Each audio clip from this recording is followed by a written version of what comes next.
Hello everyone, कैसे हैं आप लोग।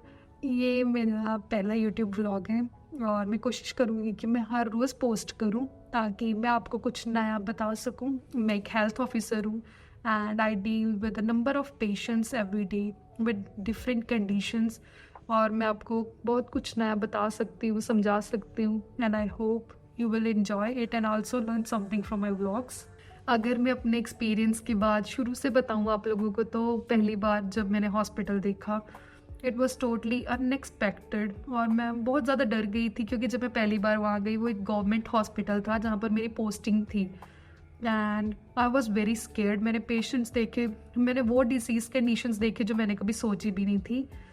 सबसे पहले मेरी जहाँ पोस्टिंग थी वो एक सर्जरी वार्ड था और मैं फर्स्ट ईयर में थी, मेरा कोई एक्सपीरियंस नहीं था। हम जब छोटे होते हैं हम इतना हॉस्पिटल जाते ही नहीं, और हमारे पेरेंट्स हमें ऐसे पेशेंट्स के पास तो नहीं लेके जाते कि ना हमने ऐसा कुछ देखा होता है। मैंने जो पहला पेशेंट देखा उसको ब्रेस्ट कैंसर था and on the first day of my duty, the doctor was performing a procedure. She was trying to taking a biopsy from the breast and I was very scared. मैंने पहले तो सोचा कुछ नया है, कुछ अच्छा, मतलब सीखने जाती हूँ है ना, पर मैंने फर्स्ट टाइम इतना ब्लड देखा था। जो पेशेंट था वो बहुत ज़्यादा पेन में था। She was a lady of about 40 years and उसकी ना मेस्टेक्टमी की गई थी। अगर आपको नहीं पता तो मैं बताती हूँ मेस्टेक्टमी होती क्या है, कि उसकी ब्रेस्ट काट दी गई थी ब्रेस्ट कैंसर की वजह से, क्योंकि अगर किसी को ब्रेस्ट कैंसर है और चांसेस है कि वो आगे फैलेगा तो हम ब्रेस्ट काट देते होते हैं। उसकी ब्रेस्ट काट दी गई थी और जब मैंने वो देखा, डॉक्टर बायोप्सी लेने की कोशिश कर रही थी, मैंने इतना सारा ब्लड देखा तो मुझे चक्कर आने लगे। यूजुअली हर मेडिकल स्टूडेंट के साथ एक बार तो ऐसा होता ही है, तो जब हम कुछ अनएक्सपेक्टेड एक्सपीरियंस कर लेते हैं तो वो स्टार्टेड फेंटिंग, हमें डिजी डिजी फील होना शुरू हो जाता है। मैं वहाँ से चली गई, डॉक्टर ने मुझे भेज दिया कि चलो आपका पहला दिन है, कोई बात नहीं कि आप जाओ थोड़ी रेस्ट कर लो।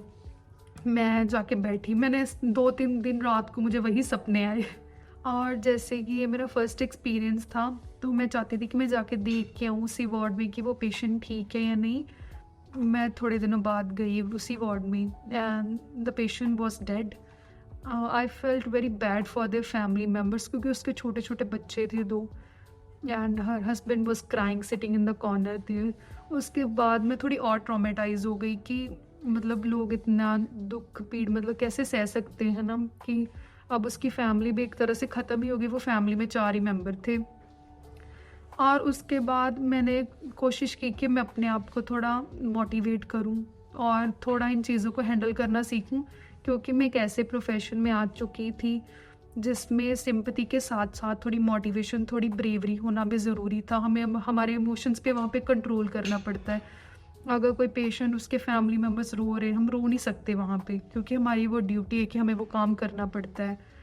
But as the time passes मैंने इन चीज़ों के साथ डील करना सीख लिया और आज इतने मतलब सालों की मेहनत के बाद मैं इतनी इतनी काबिल हेल्थ ऑफिसर बन चुकी हूँ कि मैं उन चीज़ों के साथ डील कर सकती हूँ, किसी भी क्रिटिकल पेशेंट को हैंडल कर सकती हूँ।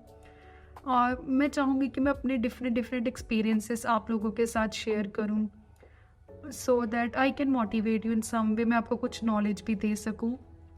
और हम कुछ व्लॉगिंग भी करेंगे, जैसे कि हम आपको कभी कभी ट्रैवल कराएंगे। मैंने अपने अपने हॉस्पिटल जहाँ पे मैं ड्यूटी करती हूँ मैं उसके भी व्लॉग्स डालूँगी, so that you can watch a number of things जो हम आम नॉर्मल डेज में नहीं देख पाते। I want you all to be a part of my journey. इसी के लिए मतलब अगर आप मेरे साथ जुड़ना चाहते हैं तो प्लीज़ लाइक, सब्सक्राइब।